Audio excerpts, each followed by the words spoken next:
السلام علیکم پیارے طلبہ، امید ہے آپ سب خیریت سے ہوں گے اور دوسرے ہفتے میں کے تیسرے دن میں آپ کو خوش آمدید۔ جیسا کہ آپ نے پہلے دن پڑھا، ہم نے نعت کی پڑھائی اور وضاحت کی، اور دوسرے دن ہم نے اس کے الفاظ معنی کی وضاحت کی۔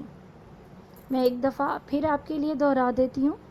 اس کے مشکل الفاظ میں ہم نے زینت یعنی خوبصورتی، صدق یعنی سچائی، ان الفاظ کی صفحہ نمبر 7 سے ہم نے پڑھائی اور وضاحت کی تھی، اور آپ نے اس کے جملے بھی بنائے تھے۔ آج تیسرے دن ہم صفحہ نمبر 7 پر موجود مشقی سوالات کو حل کریں گے۔ آپ ان سوالات کے جوابات ایک کاغذ پر لکھ کر اپنے پاس محفوظ رکھ سکتے ہیں یا ایک کاپی پر۔ اب اگر آپ میرے ساتھ صفحہ نمبر 7 کو کھول کر دیکھیں تو یہاں پر سب سے پہلا سوال جو آپ کا ہے وہ ہے کہ نعت کے دوسرے شعر میں حضور صلی اللہ علیہ وسلم کو کیا قرار دیا گیا ہے۔ اب اگر آپ اپنی نعت کو دیکھیں تو دوسرا شعر ہے کہ سارے عالم کی زینت ہیں وہ رحمت ہی رحمت، یعنی کہ وہ سارے عالم کی زینت یعنی خوبصورتی ہیں، اور آپ صلی اللہ علیہ وسلم رحمت ہی رحمت ہیں۔ تو اس شعر میں آپ صلی اللہ علیہ وسلم کو کیا قرار دیا گیا ہے، اس کی وضاحت کی گئی ہے۔ آپ کا دوسرا سوال ہے کہ نعت کے تیسرے شعر کے دوسرے مصرعے میں حضور صلی اللہ علیہ وسلم کی کون سی نعمت ختم ہونے کا ذکر ہے۔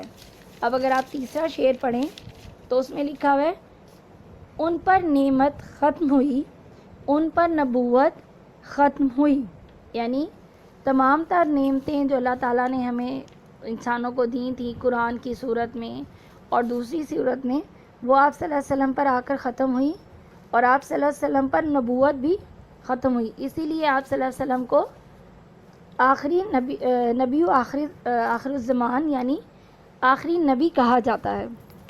اب یہ تو ہو گئے ہمارے 2 سوال۔ اب اگر ہم دیکھیں ہمارا اگلا تیسرا سوال ہے اس شعر میں حضور صلی اللہ علیہ وسلم کی کون سی صفات کا ذکر ہے۔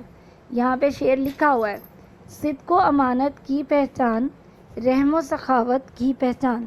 صدق یعنی سچائی، امانت یعنی دوسروں کی چیز کو اپنے پاس سنبھال کر رکھنا، رحم اچھے طریقے سے دوسروں کے ساتھ پیش آنا، سخاوت یعنی پیازی۔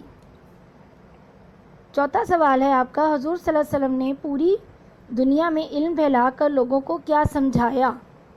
ٹھیک ہے، آپ نے اس چیز کا دھیان رکھنا ہے کہ اللہ تعالیٰ نبی پاک صلی اللہ علیہ وسلم نے علم کے ذریعے لوگوں کو کیا سمجھایا۔ حق کی بات سمجھائی، سیدھی بات سمجھائی، ایک اللہ کی عبادت کرنے کا کہا۔ آخری سوال جو ہے حضور صلی اللہ علیہ وسلم کی زندگی کا کوئی ایسا واقعہ لکھے جس سے ان کی نعت میں بیان کی گئی کوئی صفت ظاہر ہو۔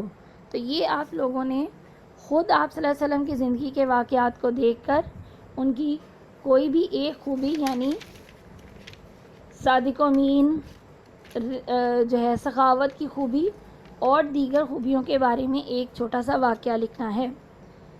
آج کا جو آپ کا کام ہے، جو آپ نے اسائنمنٹ ہے آپ کی، وہ یہ ہے کہ آپ نے یہ مشقی 5 سوالات حل کرنے ہیں، بالکل اسی طرح جس طرح آپ نے پہلے نعت کے جملے بنائے تھے۔ آپ چاہیں تو ایک کاغذ پہ لکھ لیں یا ایک کاپی پر لکھ کر اپنے پاس محفوظ رکھیں۔ یہ سوالات حل کرنے ہیں، اور ساتھ ہی آپ نے رنگ دار کاغذ یعنی جو آپ کے پاس کلر پیپر ہوتے ہیں رنگ دار کاغذ، ان کی مدد سے آپ نے ایک کتابچہ یعنی بکلیٹ بنانی ہے۔ آپ ایک رنگ دار کاغذ کو لے کے اس کو طے کریں گے، تو وہ ایک 3 سے 4 کاغذات کو جب آپ رنگ دار کاغذوں کو جب آپ طے کریں گے اور اسٹیپل پن لگائیں گے تو وہ ایک چھوٹی سی کتاب کی شکل میں آ جائے گا۔ آپ نے اس کتاب کے اوپر نبی پاک صلی اللہ علیہ وسلم کی کوئی سی بھی جو ہیں 5 احادیث جو ہیں وہ لکھ کر اپنے پاس رکھنی ہے. ٹھیک ہے.